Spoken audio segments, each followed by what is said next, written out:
I chose 15 characters from South Park: The Stick of Truth. I just beat the game. And these are kind of the 15 that stand out immediately in my opinion. Basically threw mom and dad in there just to have an even round 15. And I am going to be ranking them all up until the very first place. Just basically how I like them, how useful they are, how much I remember them in the story. You know, just stuff like that. And a lot of these characters didn't really have a chance because they were on the elf side. But, you know, it is what it is. I'm just gonna have to rank fairly. Keep in mind, everything is only my opinion. Subscribe if you want to. Be a huge help. Leave a like, all that. All right, so in last place, I immediately gotta give it to dad. He did not even friend me until the end of the game. Like, yeah, you could say maybe I should put like last place someone that wasn't on my team, but like they were only doing their job. Dad was on my team and his ass was still hating. So, but now for 14th place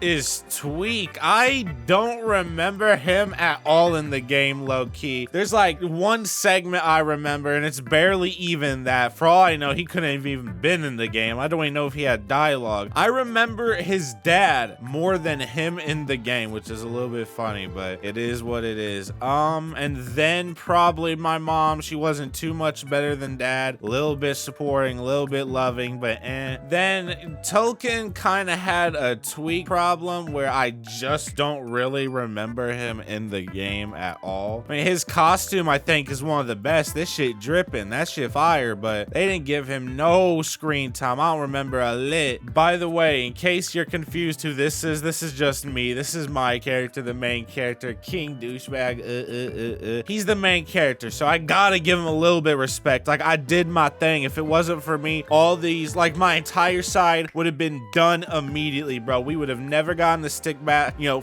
time one, and then we have never gotten back from Clyde. I should have added Clyde in here, low-key. I have decided to add 2 more people, and it's Randy and Clyde. I've kind of decided, like, low-key, they were a huge part in the game, and I remember these 2 a lot more than these characters below, so it's gotta mean something. 13th place, Scott. You were a fire protector of the cat. I loved you for that, and then you were an amazing shopkeep, but besides that, I don't really remember you, big dog. Craig, I broke you out, and I remember doing that series of missions to get you out, and honestly, fighting the hall monitors, breaking out of the cafeteria, that was fun, and that's part of the reason why you're so high, but you weren't a partner. You couldn't be a buddy to fight for me. You betrayed me, and outside of that mission, I don't really remember you doing anything. I appreciate you have a hamster, though.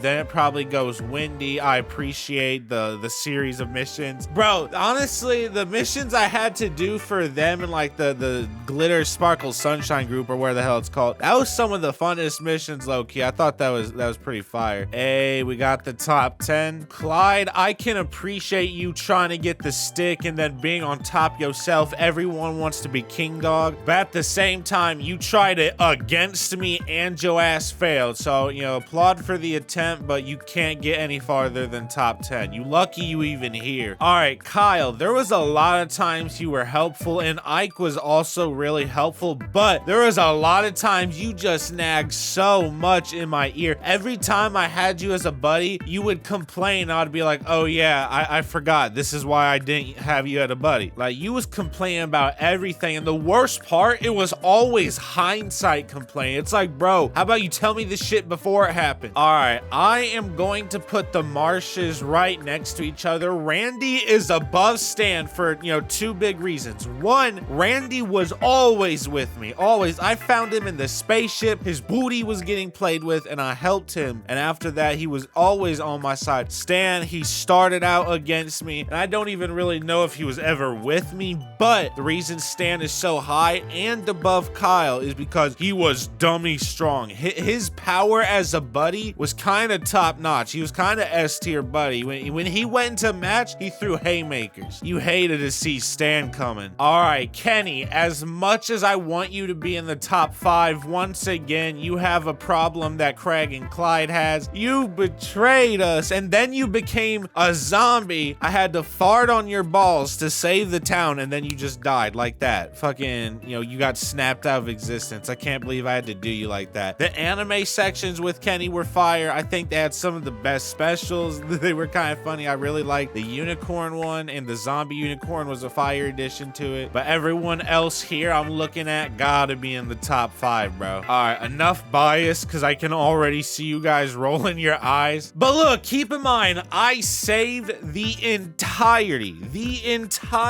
of South Park. I was Dragonborn and I got 3-something Billy friends. Billy. Okay, Timmy, even though he wasn't super incorporated into the game, he was literally the fast travel option, bro. And your boy fucks with fast travel heavy, and I love Timmy for that. He's always super nice. He's never grouchy. Even on a bad day, you step into Timmy's, mobile, you get the Timmy app, you get Timmy coming along, and it's always fire. He's smiling. He greets you. There's water in the car. Sometimes Jolly Ranchers. It's a good time. And we already know Jimmy is next, bro. Jimmy.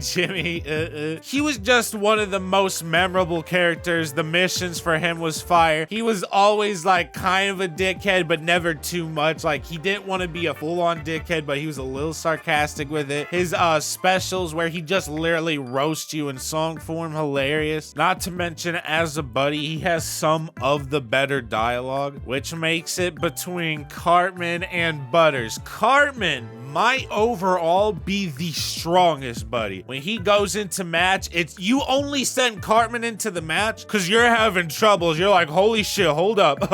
Jimmy, step back real quick. Cartman, I'm having a rough time out here, buddy. Go beat the ass for me. And Cartman will, bro. He doesn't step onto the match to do a work, bro. He just wants to kill people quickly and move on. He'll pull out a gun if it means moving on to the next character. Not to mention every cutscene he is, when you have him as a buddy, the #1 funniest character. He always complains, but they give him fire dialogue because, obviously Trey and Matt knows people are gonna pick him probably a lot. But Butters starts out as your #1 homie, new kid. You're brand new in town. No one knows you. Butters getting his ass beat. And my first thought was, hold on, let me join them. I want to beat up Butters. But then I heard him crying and begging for help. I was like, maybe I should still beat him up because he sounds like a bitch. And then he was like, new kid, help me. And then I was like, all right, whatever. And he is like the #1 needed buddy when it comes to commands because he heals everyone. Everyone is homies with Butters. He's a paladin, and even people Cartman won't let into Koopa, Butters will kinda indirectly be the fence for them. Butters is the plug for people that Cartman just don't see the vision for. And Butters is so much nicer. He always compliments you. Butters gotta be #1 in the stick of truth. It's just my opinion, but hey, I gave my reason why. Let me know your opinion. Let me know your reason in the comment. Thank you guys so much for watching. I hope you guys like this. Please make sure to leave a like, subscribe. Once again, I want to hear your opinion. Please, I love reading the comments, and I dare you, yes you, to have a good day.